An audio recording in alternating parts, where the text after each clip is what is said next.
Innal hamdalillah nahmaduhu wa nasta'inuhu wa nastaghfiruh wa na'udzu billahi min shururi anfusina wa min sayyiati a'malina. May yahdihillahu fala mudilla lahu wa may yudlil fala hadiya lahu. Ba'd. Baik para ikhwan akhwat yang dimuliakan Allah, kita untuk kajian ini, kajian mukhtasar Minhajul Qasidin, pakai itu aja. Ya, enggak jelas suaranya. Mukhtasar Minhajul Qasidin, kita akan langsung masuk ke bab inti dari kitab tersebut. Jadi kita meloncat beberapa bab, karena bab-bab sebelumnya ini berkaitan dengan adab. Kalau mau belajar adab, ikut aja ikhwah tabligh, ya. Mau tahu adab safar, adab masjid, ikut aja mereka, nanti tahu adab-adab. Atau masuk pesantren, ya. Terserah mau yang mana. Kalau udah nggak sempat nyantrinya 3 hari sebulan aja, ya. Tapi kalau mau ngaji, bukan khuruj tabligh, ngaji harus pakai kitab, ya. Tapi kalau belajar adab sama mereka, jadi masing-masing kelompok itu emang punya kelebihan, dan itu yang kita harus hargai, bukan kita cari kesalahannya. Ikhwan akhwat fillah, kita masuk ke bab judulnya Ajaibul Qulub.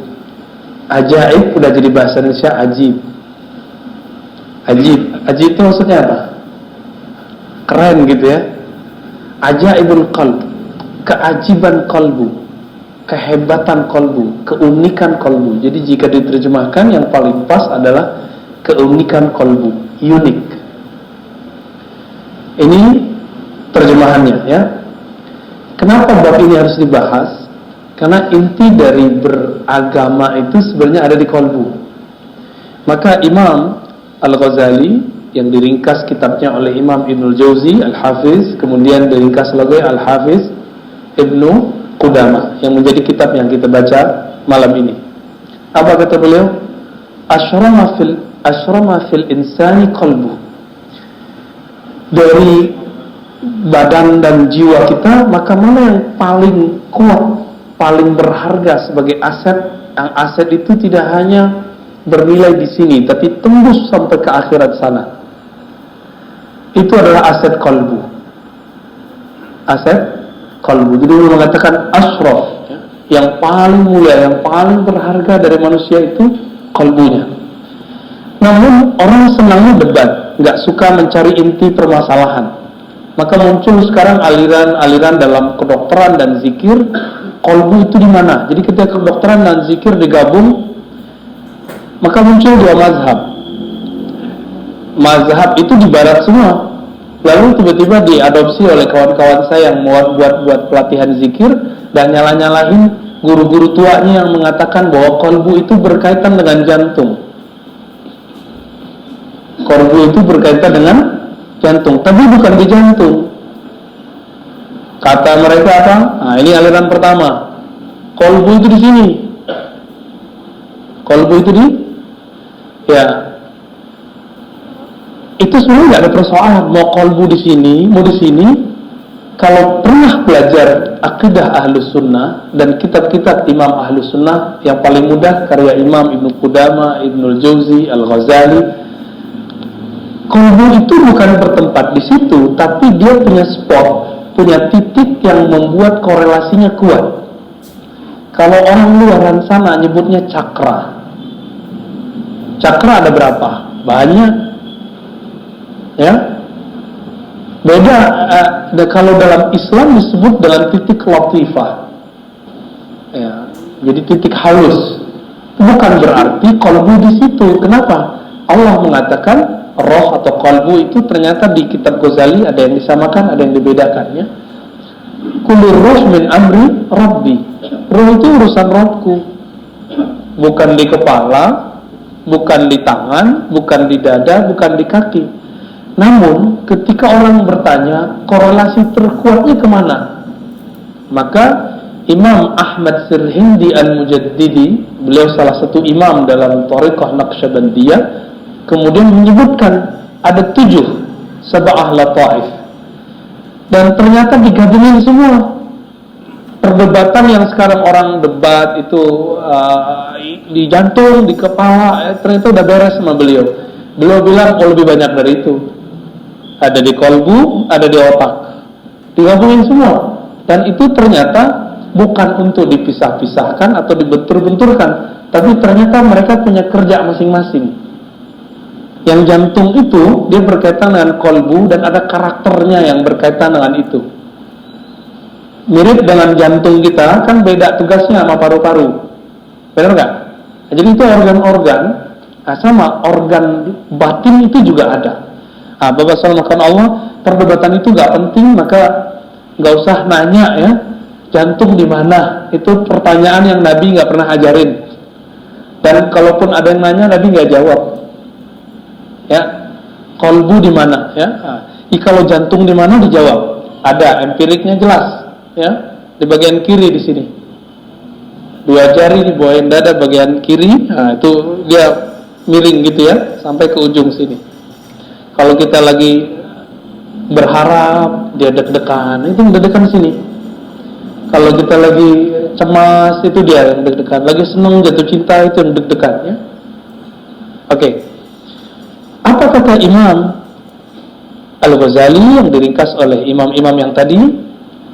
Kenapa kolbu itu menjadi spesial? Karena yang punya akses kepada yang maha spesial itu hanyalah kolbu. Bahasa Arabnya fa'innahu al-alimu billah. Yang kenal Allah itu cuma si kolbu. Kalau otak ini dia nggak kenal Allah. Jantung yang bentuknya seperti buah sanubar itu dia juga nggak kenal Allah. Yang kenal Allah itu bernama kolbu rohani. Yang dulu semua kita pernah bertemu dengan yang menciptakannya. Sebagaimana disebutkan dalam surah Al-A'raf, alastu bi rabbikum qalu bala syahidna. Jadi Allah itu pura-pura nanya sama kita ya. Alastu, bukankah aku Rabbmu? Rabb itu artinya yang ciptain kamu, yang ngatur kamu, yang buat kamu sekarang. Apa jatan semua roh? Qalu bala syahid. Qalu itu artinya mereka. Berarti semua roh. Jadi Donald Trump ada di situ, Ahok ada di situ, ya, Jokowi ada di situ, Prabowo ada di situ, Habib Rizik ada di situ. Semua ada di situ. Semuanya. Saya ada di situ, antum ada di situ. Ada semua di situ, ya. Lalu apa kata mereka? Syahidna, kami betul-betul menyaksikan ya Rabb. Syahidna itu beda dengan ra'ayna atau nazarna. Syahidna itu betul-betul dari buktinya, itu disebut syahidna. Kami betul-betul telah membuktikan bahwa engkau ini Allah. Maka ketika ada ayat di surah Ali Imran, syahidallahu annahu la ilaha illa huwa wal malaikatu wa ulul ilm qa'iman bil qisti, sampai akhir ayat. Kalimatnya syahidah, ternyata yang bersaksi itu bukan hanya roh. Yang memulai bersaksi adalah Allah itu sendiri. Syahidallah, Allah bersaksi, malaikat bersaksi, lalu orang-orang yang berilmu bersaksi. Yang berilmu itu siapa? Itulah si kolbu. Makanya kemudian dia ditaruh setelah malaikat. Jadi jika antum itu kenal Allah, dia langsung wow, dan setelah malaikat. Itu sebabnya orang-orang yang kenal kalbunya kenal Allah. Ditulis dalam kitab ini, man arafa qalbahu arafallah. Yang kenal kalbunya karena kalbunya dulu pernah ketemu Allah, maka dia akan kenal lagi Allah. Yang sudah bisa mengingat kalbunya, dia akan bisa mengingat Allah. Maka beliau ukur kita itu sebenarnya sudah ingat Allah atau belum.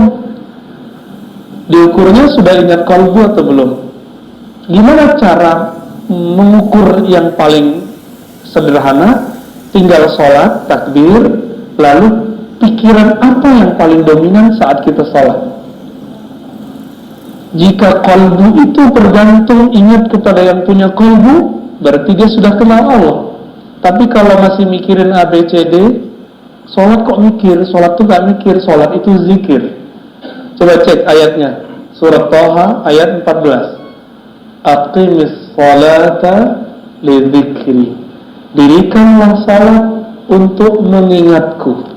Tapi ayat itu diulang dengan pernyataan, innani anallah la ilaha illa ana fa'budni. Sungguh akulah Allah. Jadi Allah mengatakan innani anallah.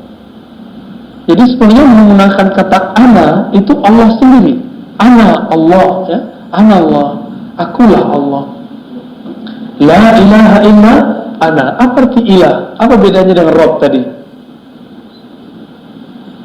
Ilah itu artinya banyak sekali, tergantung itu kita anggap ilah dari kata walah atau dari kata apa, macam-macam ya.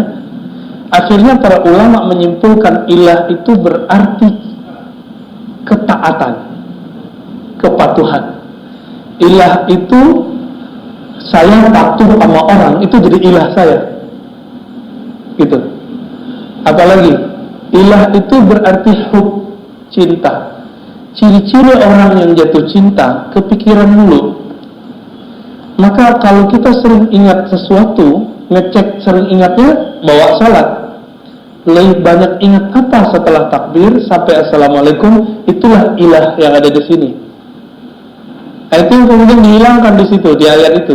La ilaha illa ana.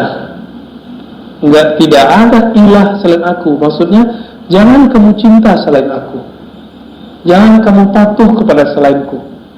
Terjemahan Sanskertanya sembah. Sembah itu artinya respect. Apa arti respect? Hormat.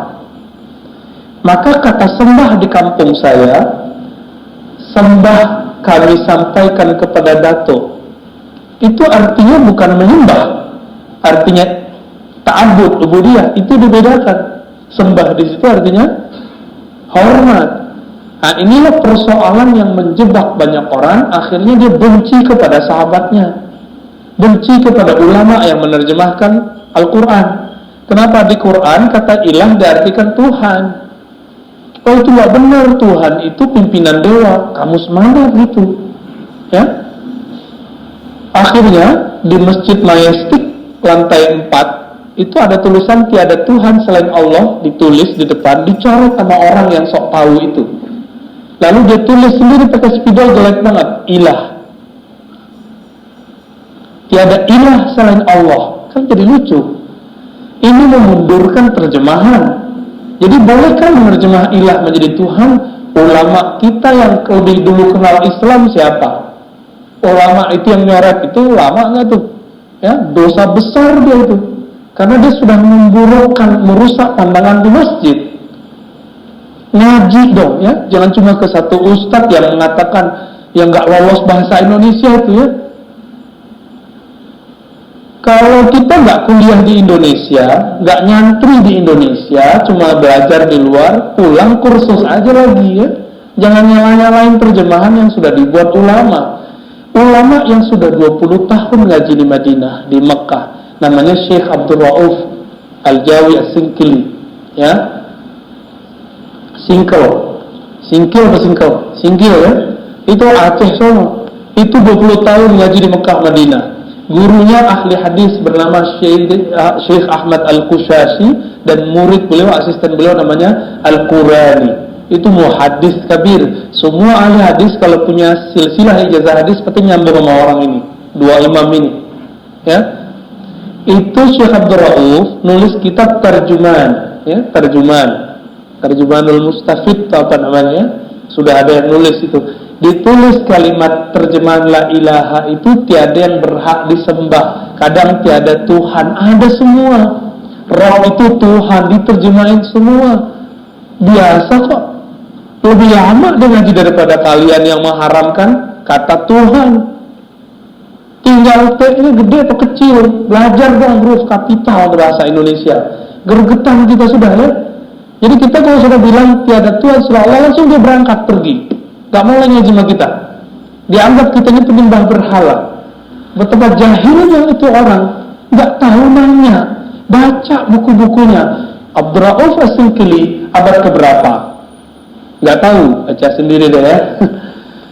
Sehingga jadi Islam ini bukan barang baru di negeri ini, terjemahan ilah bukan barang baru di negeri ini, gitu, ya. Tapi kalau udah bahas akidah gitu, saya jadi agak sedikit naik suaranya ya. Udah, kita balik ke kolbu lagi deh, biar adem. Allahumma sholli ala Muhammad, Allahumma sholli ala. Apa kata Imam Ibnu Qudamah? Wa aktsarun nas jahiluna biqulubihim. Nah, itu kalimatnya. Kebanyakan orang itu tidak kenal qalbunya wa nufusihim, dirinya. Beliau ini ahli hadis, nggak mau menggunakan sebuah kalimat yang masyhur di kalangan ahli zikir, ahli qalbu, ahli sufi, ahli tazkiyatun nufus, terserah antum mau sebut mana, orangnya sama kok ya. Ini persoalan lama lagi tuh ya. Gengsi nyebut tasawuf pakai istilah tazkiyatun nafs, isinya sama. Apa kata mereka? Man arafa nafsahu faqad arafa rabbahu. Karena beliau sensitif dengan kata-kata itu, siapa yang kenal diri, kenal Rabbnya, beliau ganti. Man arafa qalbahu arafa rabbahu. Siapa yang kenal kalbunya, maka dia kenal Rabbnya. Tapi isinya sama nggak tuh? Sama. Bedanya, beliau nggak bilang hadis, karena beliau ahli hadis. Nah, ini PR. Kalau antum ahli hadis, ada orang salah nyebut hadis, nggak usah ditahzir. Gak usah ditahzir, wasiat berhak disabar, gak langsung limuk-limuk ya, gak langsung bilang zindik, itu jahil, gak usah bilang gitu, langsung bilang mohon maaf, ini hadisnya tidak sahih, gitu. Selesai itu. Kalau dia gak terima, baru kita bilang ente baru jahil, gitu. Tapi kalau udah kita kasih tahu, kita bilangin baik-baik, pakai cara lo bilanginnya. Orang-orang ahli tasawuf itu, ahli thariqat sufi itu, mereka ahli qalbu. Maka sentuh qalbunya. Jangan singgung amalannya. Mazhab fikih dia sudah beda sama kita. Sekali singgung mereka, antum ngomong qalbu juga nggak terima. Gitu. Ini yang terjadi pada Ustadz favorit antum semua, Ustadz Abdus Samad. Ustadz Abdus Samad kurang sufi apa? Kurang ahlu sunnah aswaja apa? Tapi karena beliau cuma ngomong khilafah, langsung kawan kita yang satu lagi nggak seneng gitu ya. Itu aja masalahnya.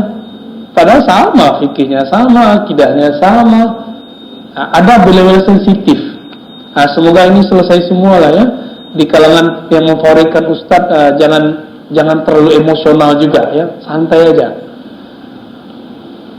Lalu dikatakan oleh beliau, kenapa orang tidak bisa langsung kenal dirinya? Emang di Quran sudah dibilang, sudah dikatakan bahwasanya Allah yahulu bainal mar'i, ya, antara mar'i dengan dirinya. Memang sudah ada kalimatnya, yahulu bainal mar'i wa qalbi, antara sisi dia intelektualnya dengan qalbunya memang kadang dipisah. Coba aja cek, kita udah berusaha untuk khusyuk, nggak bisa khusyuk-khusyuk, pikirannya jalan kemana-mana. Artinya antum nggak berkuasa menguasai kalbu. Kenapa kalbu nggak bisa kita kuasai dalam sholat? Kok nggak bisa dikontrol itu kepikiran kemana-mana itu? Padahal kalau sholat udah pakai baju koko, udah pakai kopiah, udah pakai gamis bahkan, pakai sarung bahkan, ternyata khusyuk bukan di situ. Bahkan jenggot pun kita panjangin. Kenapa? Karena jenggot itu tidak menyebab khusyuk. Ya, baju koko tidak pernah menyebabkan khusyuk. Dia itu bab fikih, nutup aurat. Jenggot itu bab performan, az-zinatu wal libas dalam Sahih Bukhari ya. Lalu di mana khusyuk itu? Khusyuk itu di kalbu. Khusyuk itu cuma di kalbu. Ya. Tapi khusyuk itu mainannya adalah pandangan kalbu, karena khusyuk itu berkaitan dengan pandangan. Ikhwan akhwat bapak saudara yang melakukan Allah, gimana caranya mengenal kalbu? Itu nanti. Nah, sekarang kita ketahui diagnosa dulu, kalbu kita yang mana nih? Kalbu yang terganggu atau bukan? Maka kalbu dibagi 3. Kalbu yang sakit, kalbu yang mati, dan kalbu yang sehat.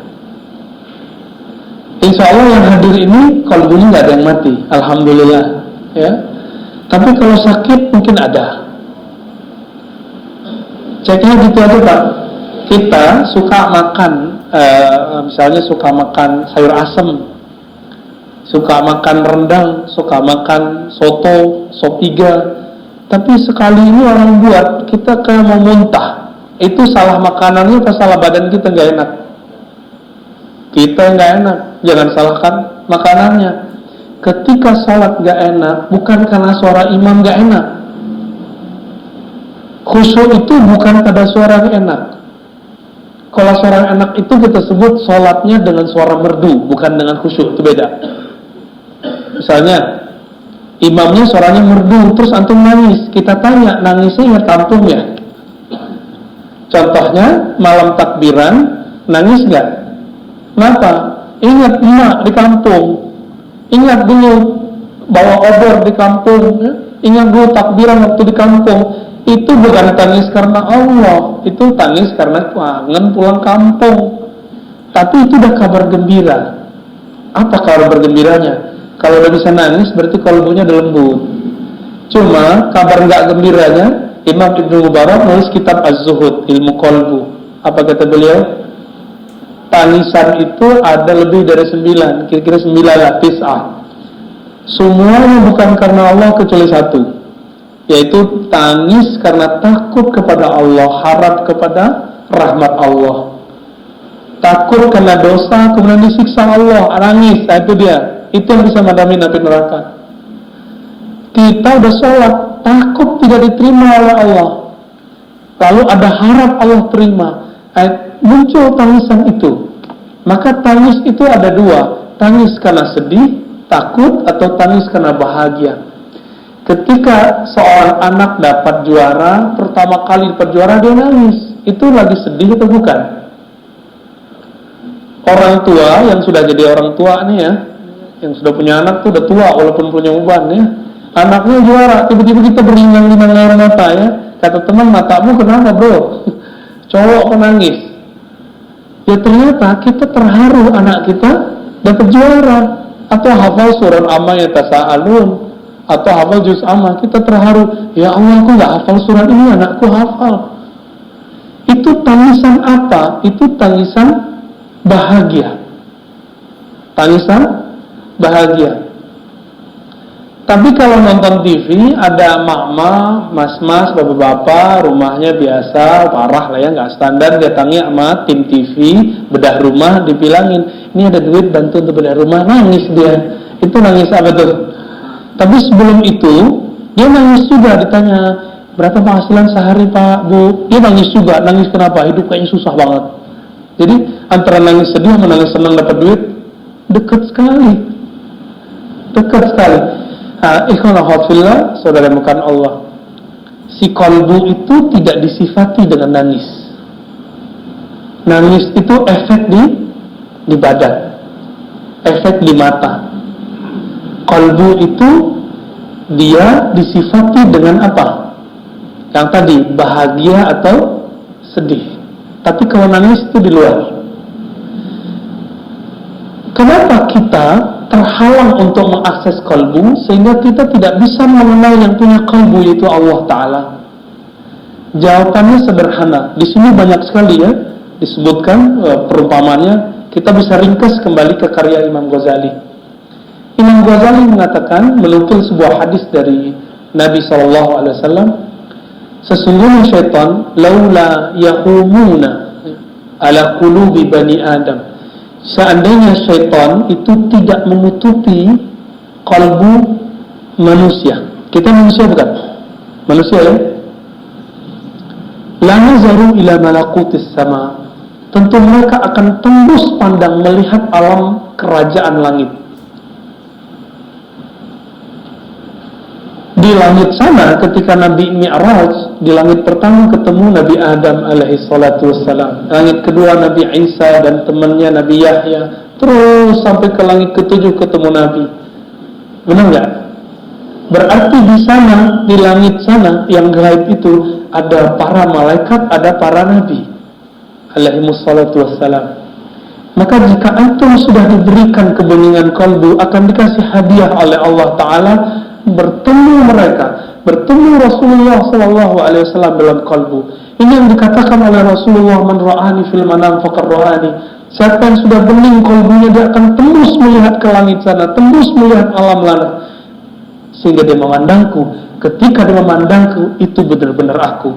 Fa inna syaitan la yatamassalu bi, karena syaitan tidak bisa menyerupai aku. Tapi kenapa kita tidur kok nggak melihat Rasulullah? Kok yang terlihat Avanza lagi, ya, Alphard lagi, Pajero lagi, rumah lagi, proyek lagi, ini lagi. Kenapa itu yang muncul? Nggak usah sedih. Kita lagi proses untuk menghilangkan donor itu noda. Noda itu yang terpancar, itulah yang tampak. Teman-teman semua, Nabi mengatakan an-nasu niyamun idza matu intabahu. Orang-orang itu sebenarnya dia tidur. Kita tuh tidur. Orang tidur melek atau merem, jadi nggak bisa lihat kan. Ketika mereka mati, basirah pandangan matanya baru bangun, baru jaga, baru melek. Makanya Umar mengatakan mutu qabla an tamutu, sebelum kamu benar-benar mati, kamu melek dululah tentang alam akhirat. Itu disebut mati sebelum mati. Gimana caranya? Sebelum betul-betul memejam mata dan tidak pernah lagi membukanya, maka kita belajar zikir, zikir memejam mata.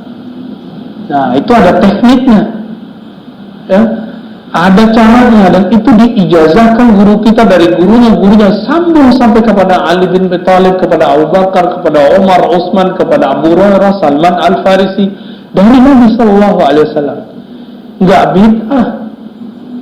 Tapi ada orang yang tidak punya pemahaman itu, tapi dia nggak ngerti, dia buat hukum. Oh, nggak boleh zikir pejam mata, mirip sama Buddhis. Dari mana itu ya? Kalau begitu antum yang pakai tasbih mirip Buddhis dong, ya. Kita pergi haji pakai baju ihram nggak ada jahitnya, mirip sama pendeta biksu nggak? Mirip sekali, ya. Warnanya aja bedanya. Maka Imam Ghazali mengatakan manusia itu punya roh. Rohnya itu satu jenis dengan malaikat. Jadi ini kabar gembiranya. Jadi antum itu punya roh. Rohnya itu makhluk langit. Tapi nyampe di sini kok pesek-pesek gitu ya. Kok ada yang berewok, ada yang enggak gitu ya. Ada yang macam-macam deh. Ada kemajuan perut, ada yang kemajuan pipi, macam-macam. Kenapa beda? Nah, ini tubuh. Ini tubuh mirip kayak hewan. Mirip persis. Kita punya bulu, si monyet punya bulu. Jadi jangan bangga dulu kalau dadanya berbulu ya. Itu saudaranya sama gorila tuh. Ya, jangan bangga dulu kuat. Ya. Itu kalah sama kerbau. Kalah. Maka ketika kita betul-betul jadi manusia, kita nggak hanya ngurusin tubuh. Antum silakan ikut fitness, tapi jangan dewakan tubuh ini. Ya, sengsara nanti ya, capek. Yang emang kerjaannya harus butuh wajah gagah, cantik, jangan terlalu memanjakan muka ini. Suatu saat dia akan keriput kok. Ya. Wajah yang cantik itu kan yang kita baca dalam iftitah. Wajah tuh, wajahnya itu wajah apa? Bukan wajah ini, tapi wajah qalbu. Karena qalbu itu hanya mau menghadap kepada Allah. Lalu sekarang kok ketika sholat, qalbu kita nggak bisa berkiblat kepada Allah. Tubuh udah ke Ka'bah, mata udah ke tempat sujud. Apalagi kurangnya? Kurang qalbunya, ketutup. Apa yang menutupinya? Pertama, disebut dengan karakter hewan ternak. Apa karakter hewan ternak? Hewan ternak itu ada pada kita, suka makan, benar nggak? Suka makan, minum, ngoceh, ya itu burung-burung tuh kalau kenyang ngoceh aja gitu ya, yang itu ya bertweet gitu ya. Sekarang jadi Twitter. Apalagi mohon maaf, aktivitas seksual itu bagian dari hewani. Maka pembeda kita dengan hewan, makan, minum, tidur, ngomong dimulai dengan basmalah. Jadi minum itu dengan bismillah. Bahkan Nabi mengajarkan orang sudah menikah hubungan spesial pakai bismillah supaya beda dengan al-an'am itu, karakter hewan itu. Nah, siapa yang sudah mulai melakukan itu, dia sudah enggak hewani lagi. Antum udah enggak sama lagi sama hewan. Nah, semoga kita mulai dari pagi tadi lebih banyak basmalahnya. Bismillah mau jalan, bismillah mau makan. Jadi beda hewan dengan manusia yang kenal Allah. Makan apa? Makannya orang kenal Allah, dia makan karena ingin kuat mengabdi kepada Allah, supaya kuat nanti berdiri di hadapan Allah, supaya kuat nanti jalan menafkahi hamba Allah bernama anak istri. Itu. Maka makannya orang yang kenal Allah bukan karena dia ingin memenuhi perutnya, bukan kalau ini enak nih, enggak. Udah begitu belum? Kita latihan ya sama-sama. Ntar malam yang mau makan, coba, ya Allah saya mau makan karena ingin mengabdi kepada Engkau. Tolong kuatkan satu suap ini untuk menjadi modal untuk ibadah kepada Engkau dalam ibadah formal ataupun ibadah sosial. Antum kerja itu kan ibadah juga. Saya bolehkah sholat itu kalau nggak ada orang lihat, terus sholat maghrib saya buat 2, boleh nggak? Kan nggak ada yang lihat.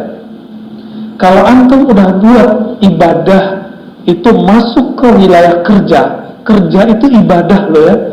Kerja itu ibadah. Beranikah saya korupsi waktu? Beranikah saya korupsi duit? Nggak berani. Kenapa? Saya anggap ini ibadah. Langsung dipandang sama Allah, CCTV nggak perlu. Coba mulai besok pagi ketika bangun katakan, ya Allah, aku sekarang mau ibadah sosial. Kerja. Coba rasa nikmatnya hidup. Sehingga kita dari bangun tidur sampai tidur lagi itu bersama Allah. Sujudnya orang kerja adalah kepatuhan, tidak korupsi. Rukuknya dia adalah menghormati pakem-pakem dari Allah. Ketika ini haram dia nggak ambil, ini subhat tidak jelas dia tidak ambil. Itu sudah rukuk lagi kerja. Maka orang-orang yang sudah rukuk dengan rukuk yang formal, buktikan. Ketika orang beda sama kita masih respect, kita kasih tahu dengan baik. Kita jadi atasan, ada kesalahan di tim kita nggak hardik dia. Kenapa? Kita pribadi yang rukuk. Kalau enggak, antum an'am. Ya, sama kalau an'am, balhum adol. Balhum adol itu apa? Nggak disebutkan di situ. Balhum adol itu disebutkan di Quran ayat yang lain, ya. Masih di surat-surat yang berdekatan juga, bahkan di dalam surat itu juga. Maka disebutkan di Quran seperti kamasalil kalb, seperti anjing guguk. Anjing guguk itu sifatnya buas. Ini yang disebut. Jadi dulu saya bertanya panjang lama. Ulaika kal an'am, mereka itu seperti binatang ternak, tapi lebih sesat. Lebih sesat itu apa? Oh, ternyata ada karakter binatang buas. Siapa yang menjelaskan itu? Imam Ghazali. Itu cerdasnya Imam Ghazali. Yang sekarang orang bilang Ghazali sesat. Ghazali itu dia mau memuntahkan filsafat tapi nggak bisa. Antum itu sok tahu tentang Ghazali. Justru Ghazali itu yang mensterilkan falsafah. Kalau nggak ada Ghazali, semua filsafat haram semua hari ini. Teman saya mengharamkan filsafat, ternyata dia masih belajar salah satu bagian filsafat. Apa itu? Matematika filsafat loh ya. Dia haramkan mantik, tapi dia belajar matematika. Itu namanya mengharamkan apa yang dia makan sendiri. Kan banyak sekali ya. Dulu teman-teman saya di kedokteran, kebetulan saya baru pulang dari kedokteran UNAN yang di Padang. Itu mereka banyak soleh-soleh lah ya. Tapi dulu kita punya teman orang kedokteran, dia haramkan filsafat dan mantik. Saya bilang, kamu tahukah sejarah filsafat kedokteran? Gak tahu. Kamu tahukah Ibnu Sina itu siapa? Itu filosof. Kamu tahukah Ibnu Qayyim yang kamu puji-puji setiap hari dengan Syekhul Islam itu siapa? Itu dokter. dan dia menukil filosof namanya Jailinus. Maka Ghazali ini cerdasnya bisa mengeluarkan teks-teks yang rumit. Jadi siapa itu balhum adol? Ini yang disebut, jadi ada karakter buas, karakter binatang buas. Kalau buas itu karakternya apa? Makanannya diambil, dia marah, ya. Orang yang dia suka diambil, dia terkam. Nah ini, jadi kalau coba cek ya, kita ini semua punya itu. Setiap hari mungkin naik turun. Coba aja naik motor, naik mobil, naik angkot, naik bus, naik MRT. Kalau udah MRT udah sebut aja ya. Akhirnya misalnya kita didahuluin orang, kesenggol orang emosional. Nah itu udah buas itu. Ya. Pernah lihat ayam rebutan betina, ayam jantan rebutan betina? Pernah lihat? Itu ayam lagi memerankan buasnya. Pernah lihat kucing garong lagi berebutan, jadi jantan melihat betina berebutan, dia kelahi. Lihat sudah lihat, itu yang disebut buas. Yang disebut buas. Maka teman-teman semua, ini yang membuat kalbu kita tidak bisa langsung mengakses kepada Rabbul Arwah, kepada yang menciptakan kalbu, ciptakan roh. Ini karakter itu. Makanya Allah mensyariatkan puasa itu untuk dua jenis. Apa kata Nabi SAW? Ya, puasa itu apa tadi? Nahan makan ya. Nah itu puasa untuk nggak jadi hewan ternak. Kita semua bisa Pak. Kita semua bisa. Biar nggak jadi hewan ternak cukup puasa dari pagi sampai sore. Tapi ternyata di hadis Imam Bukhari dan Muslim Nabi berkata, idza kana saumu yaumu saumi ahadikum, jika pada hari kamu berpuasa ada orang qatalahu, ingin ngajak dia tengkar, apa lagi? Au syatamahu, ngajak perang mulut, dihardik, ngajak debat. Apa kata Nabi? Falyaqul inni shaim, katakan aku shaim. Maka shaim di situ sudah masuk ke puasa dari karakter buas. Puasa dari karakter buas. Udah puasa dari karakter buas belum? Emosional. Sudah belum? Belum? Sudah? Ya? Cek aja sendiri ya. Dalam hal ini maka Imam Ghazali, ya, Imam Ibnu Jauzi, Ibnu Qudamah yang mengikhtisar kitab ini kemudian mengatakan inilah yang disebut madakhil iblis. Maka nanti ada karakter ketiga, karakter syaitaniyah. Sukanya apa? Sukanya nipu, sukanya manas-manasin orang, besar mulut tapi penakut aslinya. Nah ini, kalau karakter itu ada pada seseorang, kalau dia jadi politisi syaitani. Dia suka bikin gaduh, jadi provokator. Kalau dia ustadz, dia bikin gaduh jamaah. Ada juga ustadz syaitani itu ada, bikin gaduh jamaah. Ya, semoga kita nggak ada itu semua. Maka mesti ini dipuasakan juga. Tapi puasa ini bukan dengan puasa fisik atau puasa emosional tadi. Puasanya cuma satu, memuasakan pikiran dari banyak pikiran, lalu mengaktifkan kalbu untuk zikir.